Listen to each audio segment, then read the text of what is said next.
Oh, hello, Spirit House here again. I just wanted to share an add-on to my last video, something I learned about the banking industry after I've been through multiple attempts on my accounts in multiple banks because I was targeted. I, this is before I realized exactly what was going on at the time, before my gifts, spiritual gifts, became more heightened. But and I was just looking for answers because every account had wire fraud, or my money had been stolen from these accounts. And so a number of years ago, probably about 5 years ago, when I was with Citibank, and there was this auto ship that I didn't really sign up for that was kind of fraudulent. So I called and I reported it as fraud. And I called the people first, and I had no response. So I called it as fraud. And then they canceled my card and sent me a new card. And the next month, the charge came through. And so I called them, and I get the runaround, right? And I was getting really pissed. So the next month, a charge came through, and I canceled my card again. And I got a new card, and the next month, the charge came through. And so at this point, I'm really livid, and it went on for 4 months in a row, right? And these are big charges. And it wasn't only that, it was also Parallels. And I'm sorry, but I'm going to call them out.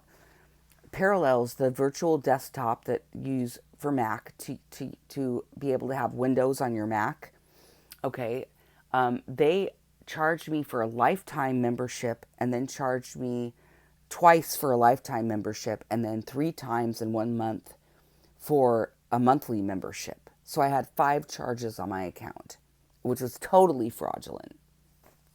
So that's why I never used Parallels again.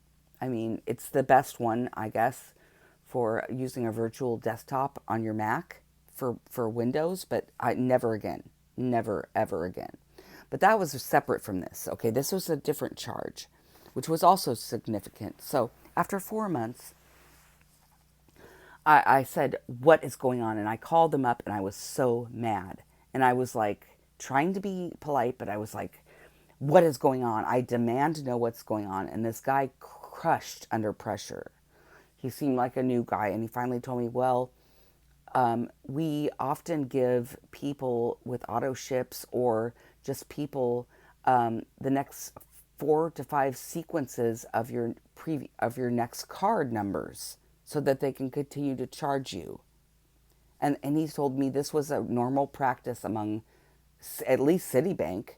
I don't know if they still do this, but he actually revealed to me that they actually give the next 4 to 5 sequences of your next card numbers after your current card has been canceled to certain people. And I'm sure this is paid. Of course it's paid. Somebody took a bribe there. I mean, that's totally corrupt. How could that even be upstanding? But that's what they told me. And this was a Citibank employee. And so I left that bank. I went to another bank that went out of business, pretty much. I mean, Bank of America is like all their branches have closed during the pandemic. And so then I am at another bank now, which is more vigilant and very protective. But it's like, you need to be aware of this, because I think it still goes on, because I canceled my card last month, and this month it was charged under my new card number, which I have never used. So how could anyone know that? This is what I'm talking about. We need to be really careful about banks at this time, because there's some really shady shit going on here. Okay, that's what I wanted to share. Bye.